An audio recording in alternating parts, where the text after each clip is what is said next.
ఆంధ్రప్రదేశ్ రాష్ట్రంలో ప్రతిష్టాత్మక నియోజకవర్గం మంగళగిరి. అటువంటి మంగళగిరి నియోజకవర్గంలో నారా లోకేష్ పైన గెలిచే విధంగా ఒక మహిళను నించోబెట్టారు. ఆవిడకి వస్తున్న ఆదరణ ఏ విధంగా ఉంది? ప్రస్తుతం అంతా మాట్లాడడానికి మంగళగిరి మహిళా నాయకురాలు మురుగుడు లావణ్య గారు ఉన్నారు. వారి మాటలను తెలుసుకునే ప్రయత్నం చేద్దాం.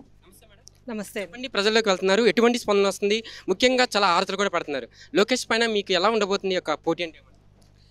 ప్రజల ఆదరణ చాలా బాగుందండి. పార్టీ బలం కూడా చాలా బాగుంది. అందరికీ సంక్షేమ పథకాలు అందుతున్నాయి. అలాగే అభివృద్ధి కూడా బాగా జరిగింది. మరి ఈసారి ఖచ్చితంగా మేమే గెలుస్తామని మాకైతే నమ్మకం ఉంది. ప్రజలంతా బాగా సపోర్ట్ చేస్తున్నారు. లోకేష్ గారి పోటీ కదా, మీకు ఎలా అంటే భయం, ఎటువంటి భయం ఉంది? ఏమీ లేదండి భయము. మాకు జగనన్న అందించే సంక్షేమ పథకాలు మాకు బలంగా ఇంకా అయ్యి మేమే గెలుస్తామని ఖచ్చితంగా చెప్తున్నాం. ఆర్కే గారి సహకారంతో మీరు ముందుకు వెళ్తున్నారా? ఇక్కడ మీకు ఎనీ టైం కూడా ఆయన అండదండలకు సేవలు అందిస్తున్నారు. ఆయన మీకు అండదండలు ఉండడం మీకు ఎలా ఫీల్ అవుతుంది? ఆర్కే గారి సపోర్ట్ మాకు ఖచ్చితంగా ఉందండి. మేము గెలిచిన తర్వాత కూడా ఆయన సపోర్ట్ మాకుంటుంది. అందరం కలిసి చేసుకుంటాము.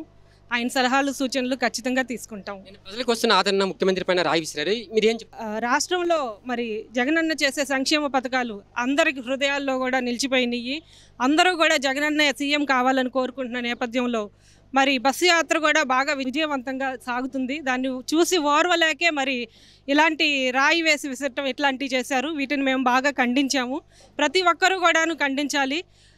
ప్రజలు ఎవరైతే ఉన్నారో సంక్షేమ పథకాలు అందుకుంటున్న వాళ్ళు కూడా గట్టిగా ఖండిస్తే ఇలాంటివి మళ్ళీ జరగకుండా ఉంటాయి అని చెప్పి నేను తెలియజేస్తున్నాను. పంచాయతీ బాధ్యతలు తీసుకున్న తక్కువ సమయంలోనే ప్రజల నుంచి మంచి ఆదరణ వస్తుంది.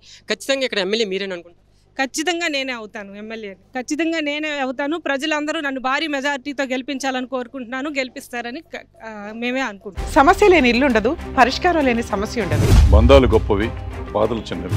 మీ సమస్యని మేము పరిష్కరిస్తాం. రండి, మాట్లాడుకుందాం.